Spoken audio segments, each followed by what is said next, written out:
The first thing I saw was a blur of chrome and tulips before the drywall exploded.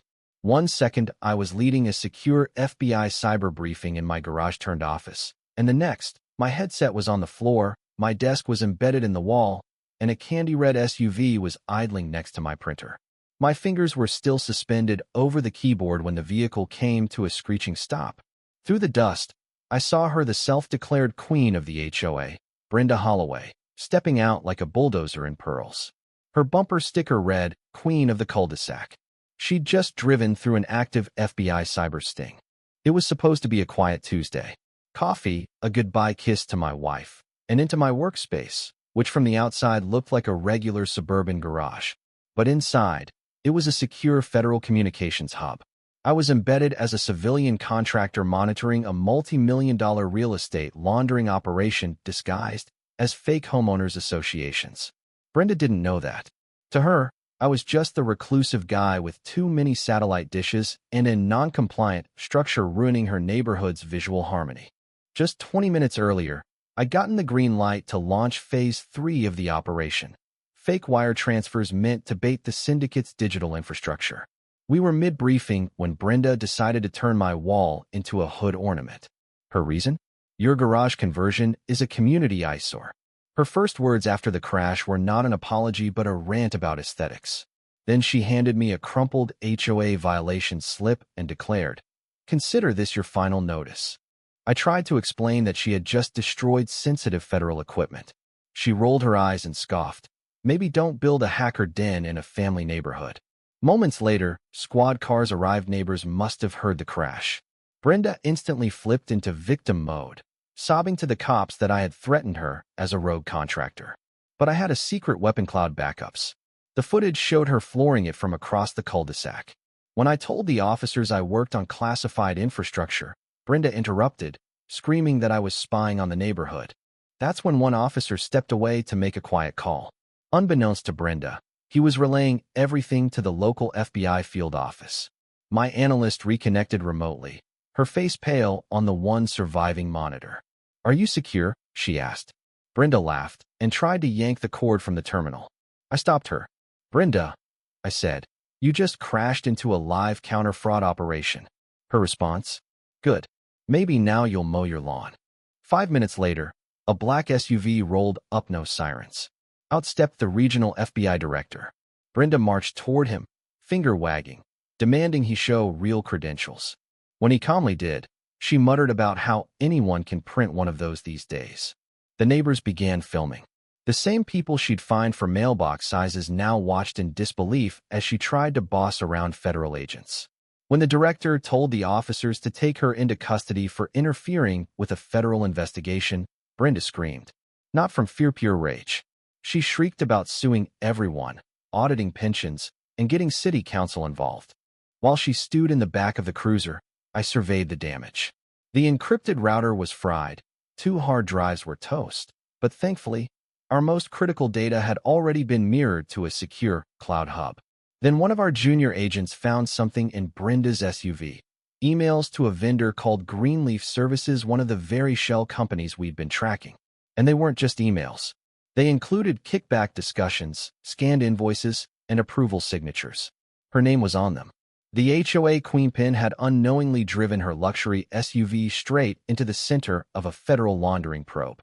Released the next day under quiet federal surveillance, Brenda returned like a dictator in exile. She held an emergency meeting in her front yard, claiming she'd been unlawfully detained by federal impersonators, and that she alone could protect the community. What she didn't know was that 2 FBI agents were now on her HOA board. Meanwhile, I played my part apologizing, pretending I wanted to cooperate. She bought it instantly and invited me to her backyard to rebuild neighborhood trust. That's where she showed me her prized binder full of vendor contracts, beautification plans, and a $38,000 invoice for irrigation in a park that hadn't been touched in years. I planted a camera in her patio umbrella. Over the next few days, we recorded hours of footage of Brenda discussing kickbacks with someone named Langforda, name already flagged in our national fraud database. She bragged about removing board members who challenged her and admitted to filing false city complaints to sabotage rivals. She wasn't just power-hungry, she was an operator.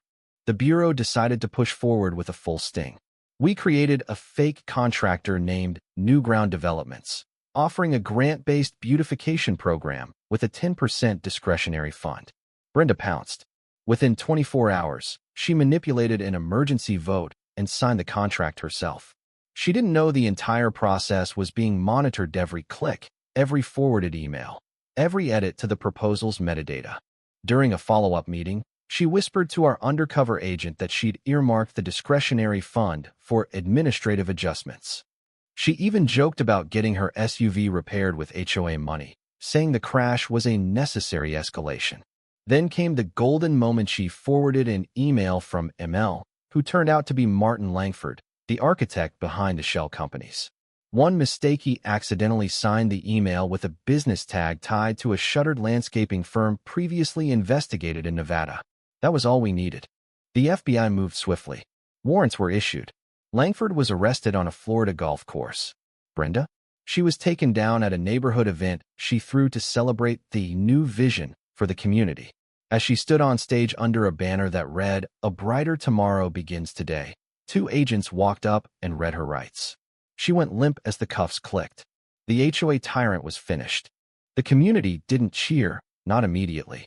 But in the silence that followed, you could feel something shifting. Neighbors who hadn't spoken in years began talking. A few even laughed.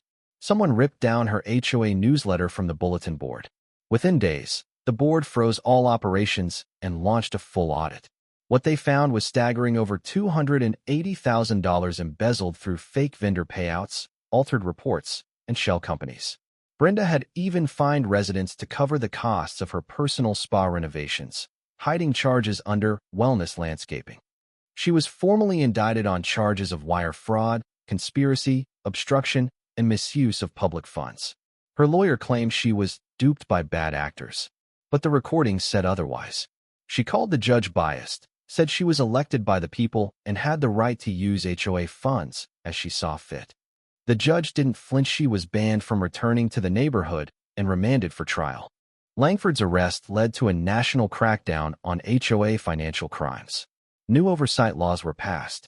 The community center that replaced Brenda's house now teaches homeowners how to detect fraud. The woman who once fined her neighbor $100 for painting a bird bath now teaches legal literacy workshops on her old front porch. I stayed. The FBI offered me a promotion, but I chose to remain embedded. Not because I liked the chaos, but because neighborhoods like mine deserve defenders they don't see.